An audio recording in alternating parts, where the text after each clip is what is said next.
Mga master, meron tayong isang mensahe na natanggap sa atin pong Facebook page.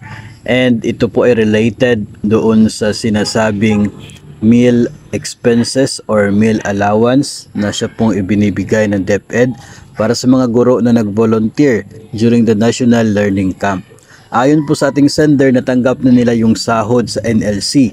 Ito po, hindi po talaga ito sahod. Ito po ay para sa meals expenses po nila during NLC, at ito daw po ay na-download noong Miyerkules. Ang problema, doon ito pumasok sa account ng kanilang school principal, at hanggang ngayon daw, araw ng Biyernes, ay hindi pa ito ibinigay sa kanila.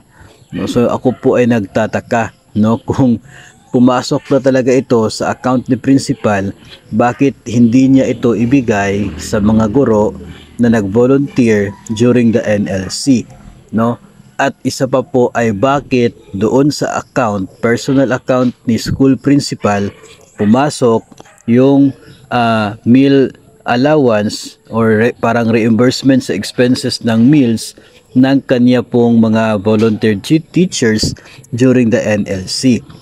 Sa pagkakaalam po kasi natin, kapag ganyan, identified yung mga personnel, tapos personnel pa ng DepEd, tapos meron pang record ng kanila pong bank account, payroll account sa bangko, ay dapat direct doon sa kanilang individual na payroll account yung pagpasok ng kanilang any incentives, benefits, claims mula po sa DepEd.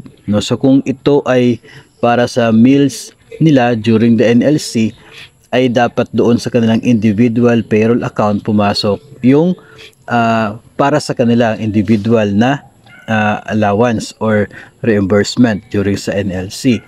Ang problema dito, pinasok doon sa account ni principal.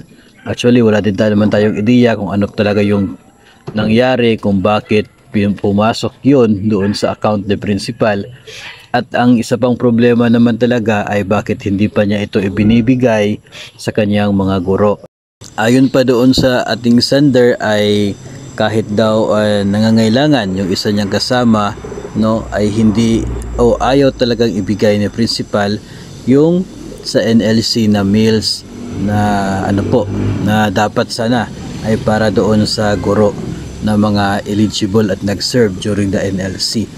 So maganda sana yung layunin na mabigyan ng kahit kaunti na para bang remuneration or parang kabayaran para sa effort ng ating mga guro noong panahon ng NLC during their vacation. Pero parang nabaliwala yung lahat kung yung dapat para sa iyo ay doon sa account ng iba na punta at ayaw pa ibigay sa iyo. So baka po kayo ay nakaka-relate sa ganito pong eksena, baka may mga nararanasan kayong katulad nito dyan po sa inyong lugar, baka may mga katulad din po nito mga school principal na tumanggap ng para sa meals ng kanilang mga volunteer teachers pero ayaw nilang ibigay sa mga guro ngayong nasa account na nila. So pakikomento na lang po ng inyo pong naging karanasan tungkol dito at ano po yung inyong mabuting ginawa para ito po ay masolusyonan.